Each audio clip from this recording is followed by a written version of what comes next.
এইটুকু আপনাদের এই মাঠে সোশ্যাল মিডিয়ায় বক্তব্য থাকবে বলে গেলাম, পরে মিলাই নেবেন অসুবিধা কোথায়।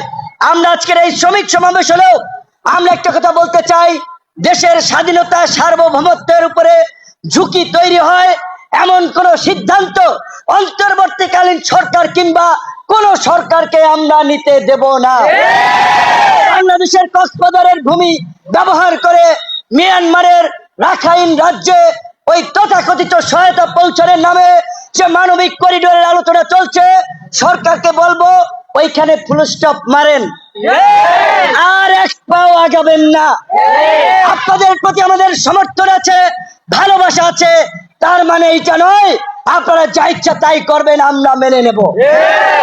প্রফেসর ইউনূসের প্রতি আমাদের পরিপূর্ণ শ্রদ্ধা ভালোবাসা আছে, তবে সামগ্রিক পরিস্থিতি আমার কাছে বেশি সুবিধার মনে হচ্ছে না।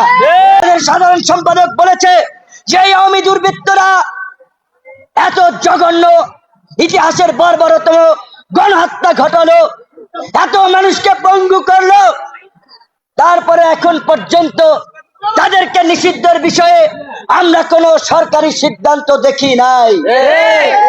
আমরা পরিষ্কারভাবে সরকারকে বলতে চাই, অনতিবিলম্বে এই গণহত্যাকারী রাজনৈতিক দল আওয়ামী লীগকে নিষিদ্ধ করতে হবে। আওয়ামী লীগ সহ এই গণহত্যার সহযোগী অন্যান্য অঙ্গ সংগঠন মাফিয়া লুটেরাদের সম্পদ বাজেয়াপ্ত করে আহত এবং নিহত পরিবারের কল্যাণে ব্যয় করতে হবে। কথা সত্য, কোন কোন উপদেষ্টার মধ্যে আপোষকামী মনোভাব আমরা লক্ষ্য করছি। তারা ওই প্রশাসনের সাথে মিলে রিফাইন্ড আওয়ামী লীগ নামে একটা আওয়ামী লীগ এখানে আনতে চাচ্ছে। আমরা বলতে চাই, আগুন নিয়ে খেলবেন না।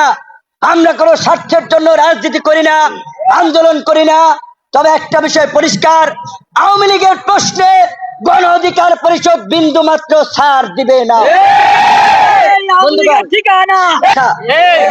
জুলাই গণ অভ্যুত্থানকে কেন্দ্র করে আমাদের মধ্যে যে জাতীয় ঐক্য এবং সংহতি তৈরি হয়েছে, এই জাতীয় ঐক্য এবং সংহতি বিনষ্ট হলে ওই ফ্যাসিবাদ ফিরে আসবে, বাংলাদেশের স্বাধীনতা সার্বভৌমত্ব ঝুঁকিতে পড়বে, আবার এইখানে আরেকটা ভারতীয় তাবেদার শ্রেণী তৈরি হবে। কাজী গণ অধিকার পরিষদ এই গণ অভ্যুত্থানে তার অবদান কি সেটা আপনারা জানেন, কিন্তু দুঃখ লাগে, কষ্ট হয়, উদ্বিগ্ন হই এখনই যখন মাঝে মাঝে শুনি গণ অধিকার পরিষদের নেতা কর্মীদের সাথে কোথাও কোথাও ঝামেলা হচ্ছে, প্রোগ্রামে বাধা দেওয়া হচ্ছে।